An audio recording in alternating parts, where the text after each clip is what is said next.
Morning. पिछले video में हम पढ़ रहे थे समाजवाद एवं साम्यवाद। उसमें हम लोग पढ़े समाजवाद क्या होता है और उसकी स्थापना कैसे कैसे हुई, समाजवाद किसे कहते हैं, इन सारी बातों को हम लोगों ने पिछले वीडियो में जाना। देखिए ये जो सारे जो चैप्टर हैं, जो सारे आप लोगों के लेसन हैं, ये बहुत ही इम्पोर्टेंट है। इसलिए आप लोगों को हर पेज अच्छी तरह से किताब पढ़ना है। अगला टॉपिक पढ़ के आना है, जब हम समझाएं तो आप लोगों को अच्छी तरह से समझ में आए। अगला टॉपिक है यूटोपियन समाजवादी। प्रथम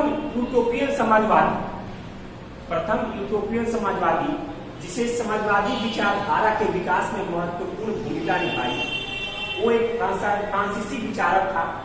प्रथम यूटोपियन समाजवादी जिसने समाजवादी विचारधारा में एक महत्वपूर्ण भूमिका निभाई, वो प्रथम फ्रांसीसी विचारक था सेंट साइमन।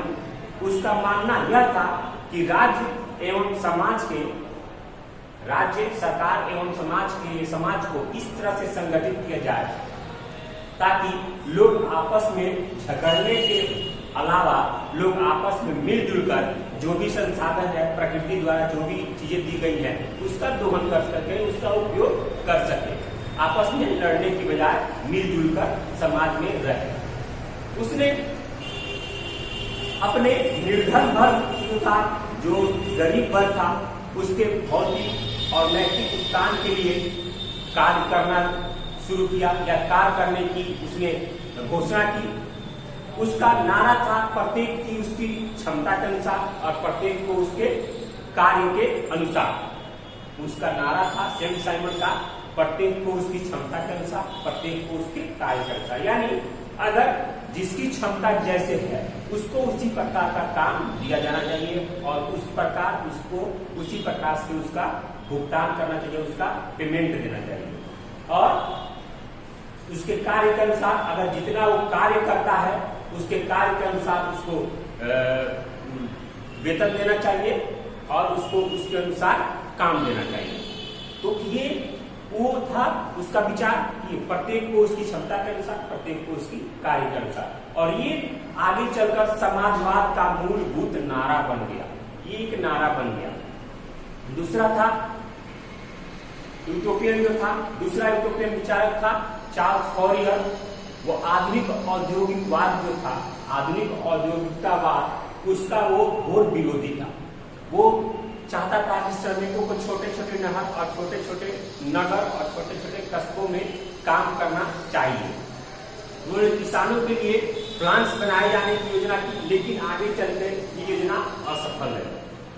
फ्रांसीसी यूटोपियन में एकमात्र ऐसा विचारक था, एकमात्र ऐसा व्यक्ति था जो राजनीति में भी हिस्सा ले रहा था, वो था लुई ब्लॉक। उसके सुधार जो कार्यक्रम थे वो व्यवहारिक थे, यानी व्यवहारिक रूप से वो सुधार का कार्यक्रम करता था। उसका मानना था कि आर्थिक सुधारों से पहले अगर सुधार करना है, समाज को सुधारना है, तो आर्थिक सुधारों से पहले हमको राजनीतिक सुधार की बहुत आवश्यकता है। और वो राजनीतिक सुधार पहले करना चाहता था। फ्रांस से बाहर महत्वपूर्ण यूटोपियन विचारक चिंतक जो थे वो थे ब्रिटिश उद्योगपति रॉबर्ट ओवन। वो भी एक महत्वपूर्ण विचारक था। उसने स्कॉटलैंड के न्यू लूनार्क नामक स्थान पर एक फैक्ट्री की स्थापना की। वो एक फैक्ट्री की स्थापना की।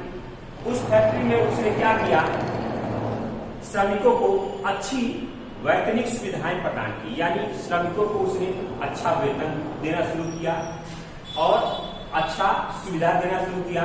तब उसने देखा कि अच्छा वेतन देने से, अच्छा सुविधा देने से हमारी कंपनी का जो फायदा है वो बढ़ गया। शोषण के अलावा उसने अच्छा काम किया।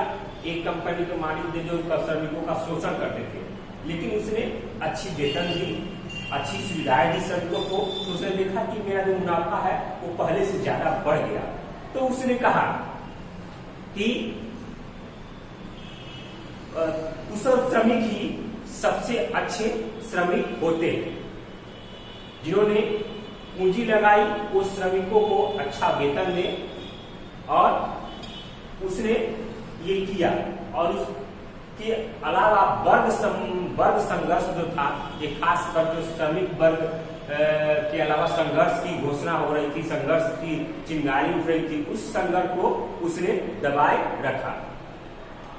इस यानी वो ये सोचा अगर श्रमिक संतुष्ट होते हैं तो वो वास्तविक श्रमिक है और वास्तविक हमारी रूपरेखा होगी। उसके बाद चिंतकों में एक पूरे जो विचार थे यूरोपियन चिंतकों ने उन्हें श्रमिकों के रूप में, श्रमिकों का श्रमिक वर्ग थे उनके रूप में जो विचार प्रस्तुत किए वो पूरे विश्व जगत में फैल गया। और श्रमिक जो वर्ग थे उन लोगों ने इस पर काफी विश्वास किया। इसमें और भी बहुत सारे चिंतक हैं जिन्होंने अपना योगदान दिया। इसके बाद जिन्होंने पूंजी और श्रम के बीच जो संबंध स्थापित किए थे, जो समस्या थी उसको निराकरण करने का भी प्रयास होने लगा। यानी जो पूंजीपति थे जो पहले शोषण किया करते थे और श्रमिक जो शोषित हो रहे थे, उन लोगों के बीच की जो दूरियां थी, जो समस्या थी, इन यूरोपियन विचारकों ने उस दूरिया को खत्म करने का भी संकल्प लिया और उसको दूरियां कम करने के लिए प्रयास करना शुरू कर दिया। इसी बीच कार्ल मार्क्स आया। कार्ल मार्क्स का जन्म 5 मई 1818 ईस्वी को जर्मनी के राइन प्रांत में ट्रियर नगर में हुआ था। जर्मनी के राइन प्रांत के ट्रियर नगर में हुआ था। वह एक यहूदी था, यानी यहूदी परिवार से वो बिलोंग करता था, यहूदी परिवार में था। कार्ल मार्क्स के जो पिता थे वो एक पेशे से प्रसिद्ध वकील थे। बाद में चलकर कार्ल मार्क्स ने ईसाई धर्म को ग्रहण किया, अपना लिया। मार्क्स ने बोन विश्वविद्यालय, जो बोन विश्वविद्यालय है उससे उन्होंने LLB की परीक्षा पास की, यानी इसको विधि की परीक्षा पास करते हैं, इसको कानून की परीक्षा पास करते हैं।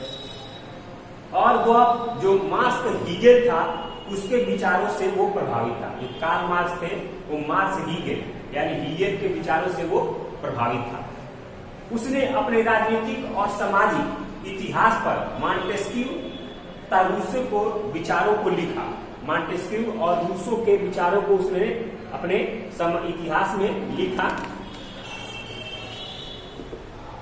कार्ल मार्क्स की मुलाकात पेरिस में फ्रेडरिक एंगल्स के से हुई 1844 ईस्वी में, जिसके मिलने से उन्होंने गहरी मित्रता हो गई और मित्रता से कार्ल मार्क्स के जीवन पर बहुत ही गहरा प्रभाव पड़ा। और एंगल्स के विचारों और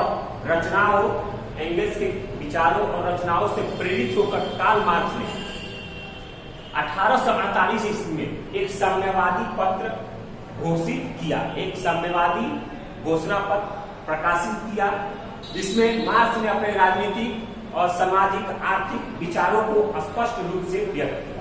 सामाजिक, राजनीतिक, आर्थिक विचारों को स्पष्ट रूप से व्यक्त किया। यह विश्व के समाज चिंतकों का एक बहुत बड़ा जरिया है और ये इतिहास की धारा को व्यापक रूप से इन्होंने प्रभावित किया। इतिहास की धारा जो थी उसको इन्होंने व्यापक रूप से प्रभावित किया। कार्ल मार्क्स एक बहुत ही बड़ा विचारक था श्रमिक वर्ग का और पूरी दुनिया में उसकी एक अलग ख्याति थी। मार्क्स ने 1867 ईस्वी में 1867 में दास कैपिटल नामक एक पुस्तक की रचना की। दास कैपिटल नामक एक पुस्तक की रचना की, जिसे समाजवादियों का बाइबिल कहा जाता है। समाजवादियों का बाइबिल। बाइबिल क्या होता है? बाइबिल होता है जैसे हिंदुओं का धर्म ग्रंथ गीता है, मुस्लिमों का धर्म ग्रंथ कुरान है, उसी तरह ईसाइयों का धर्म ग्रंथ होता है, उसको लोग बाइबिल कहते हैं। बाइबिल एक अलग किताब हो गई, लेकिन उन्होंने जो दास कैपिटल नामक किताब की रचना की उसको समाजवादियों का बाइबिल कहा गया। यानी जो भी समाजवादी नेता है उनका वो धर्म ग्रंथ है समाजवादियों का बाइबिल, दास कैपिटल, 1867 ईस्वी में।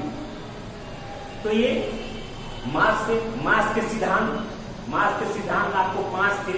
पहला था द्वंद्वात्मक भौतिकवाद का सिद्धांत, वर्ग संघर्ष का सिद्धांत, यानी दो वर्ग में जो संघर्ष हो रहे थे, श्रमिक वर्ग और पूंजीपति वर्ग में जो संघर्ष हो रहे थे उसका सिद्धांत। इतिहास की भौतिकवादी व्याख्या, यानी इतिहास की जो है बात है उसको उन्होंने भौतिकवाद में व्याख्या किया, भौतिक जीवन में उन्होंने व्याख्या किया। मूल्य एवं अतिरिक्त मूल्य का सिद्धांत।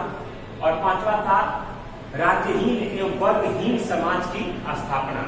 राज्यहीन और वर्गहीन समाज, यानी इसमें कोई वर्ग नहीं हो, कोई श्रमिक पूंजीपति वर्ग नहीं हो, ऐसी व्यवस्था की जाए जिसमें सामाजिक संतुलन हो और सभी लोग मिलजुल कर रहे।